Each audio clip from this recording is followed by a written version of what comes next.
For more than 40 years, Anna carried a small faded bus ticket in the back pocket of her old brown wallet, not protected in a sleeve or framed or tucked away like a treasure, but simply resting there folded twice, softened by time, as if it had always belonged to the creases of her life.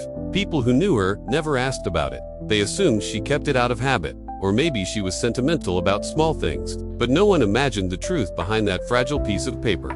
Anna, now 76, lived alone in a small lavender-scented house at the end of Willow Street, where the days passed quietly as she watered her garden, fed the stray cats that wandered by, and took the same bus to the market every Wednesday. Neighbors waved, she smiled, and life moved on in gentle, predictable rhythms. But beneath the soft routine, a single night from long ago still breathed in the shadows of her memory. She had learned how to fold that night down, just as she folded the ticket and tucked it away, small enough to carry, small enough to survive, but never small enough to forget. On a chilly autumn afternoon, when the wind carried the restless rustle of dying leaves, Anna closed her gate and began the slow walk toward the bus stop, holding a worn cloth shopping bag and her old wallet.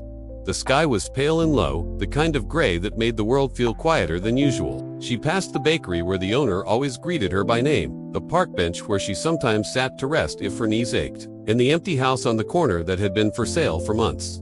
Each step felt familiar, part of a path she had walked 1,000 times, and yet, somewhere at the edge of her thoughts, there was a faint tug, like the feeling of forgetting something important. She brushed it off with a small shrug. At the bus stop, she sat down carefully, placing her bag beside her. A soft ache pulsed in her left knee, and she massaged it absent-mindedly. The streets were quiet, the trees along the sidewalk almost bare. A young woman soon joined her on the bench, the glow of a phone lighting up her face. After a few seconds, the girl glanced up and offered a polite smile. "Cold today," she said. "Yes," Anna replied gently, her voice calm but distant. "The colder it gets, the more the year reminds us it is almost over." The girl gave a small laugh, not fully understanding.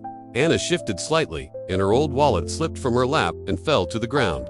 The clasp clicked open, and something small and pale drifted out, almost weightless. The bus ticket fluttered like a dry leaf and landed near the young woman's shoe. The girl bent to pick it up. "Wow, this looks ancient," she said, handing it to Anna. Anna took it with trembling fingers. The faded ink, the date barely visible, was all still there. "Why keep something this old?" the girl asked. "Because some moments stay with you," Anna whispered. Before the girl could respond, the bus arrived. They boarded. Anna chose her usual seat by the window and gently placed the ticket back into her wallet. A few stops later, an elderly man stepped inside. He had silver hair and a sturdy cane. When his eyes fell on Anna, he froze for a second too long. She looked up, their eyes met, and something rippled between them, something old, something buried. He looked away and took the seat across from her, but his hands were shaking. At the central stop, the driver announced road repairs. Everyone needed to disembark and switch buses. Anna stood and carefully stepped off the bus. Her wallet slipped again, and the ticket slid across the pavement, stopping near the old man's cane. He bent slowly to pick it up. Casual curiosity shifted into shock as he recognized the date, the bus line. His breath trembled. "Where did you get this?" he asked, voice shaky. "I've had it since." Anna paused. "Since the accident." The man stared, searching her face. 40 years ago," he murmured. "Bus line 14. A storm. The skid near the river bridge." His voice softened. "There was a woman trapped near the back. I held her hand. I told her she would be all right." "That woman," Anna whispered, "was me." Silence fell. Slow recognition broke across his face as he looked deeper at her eyes, the faint scar near her hairline, the way her weight shifted to her right leg. "Your name," he said softly, "was Anna Thompson." Tears blurred her vision. "You kept saying my name so I wouldn't fall asleep." The man swallowed hard. "I'm Robert Hayes," he said. "I never knew if you survived. Records were chaos after the storm. I went to the hospital, but they couldn't find you. I searched for your name, I never found it." Anna looked at the ticket. "The nurse gave it to me when I woke up. She said it was found in the ambulance. I thought it was mine." Robert closed his eyes. "The paramedic gave it to me," he whispered. He said, "When she's ready, give this back to her." I kept it on my nightstand. The next morning, it was gone. I thought I lost it. I thought I failed you. "You didn't," Anna said.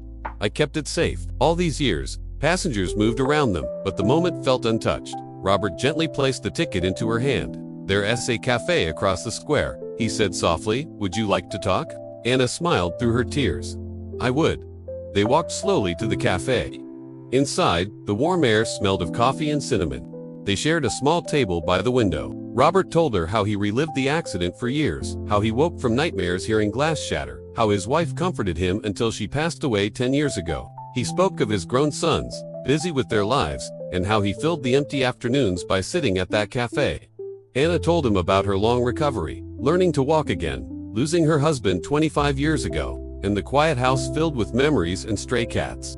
The ticket, she said, had been her way of remembering that once someone stayed with her in the darkest moment. They shared small stories, old fears, quiet laughter. Hours passed unnoticed. When they finally stood to leave, dusk had settled outside. Robert looked at her gently. "Anna, would you like to meet here again? Tomorrow, and the day after?" His voice trembled with hope. "I can't give back the years we lost, but I'd like to know the ones you have left." Anna felt a warmth bloom in her chest. "Yes, Robert, I'd like that very much." They stepped outside into the cool evening, walking closely together. Anna slipped the bus ticket back into her wallet, not as a reminder of loss, but as a connection finally fulfilled.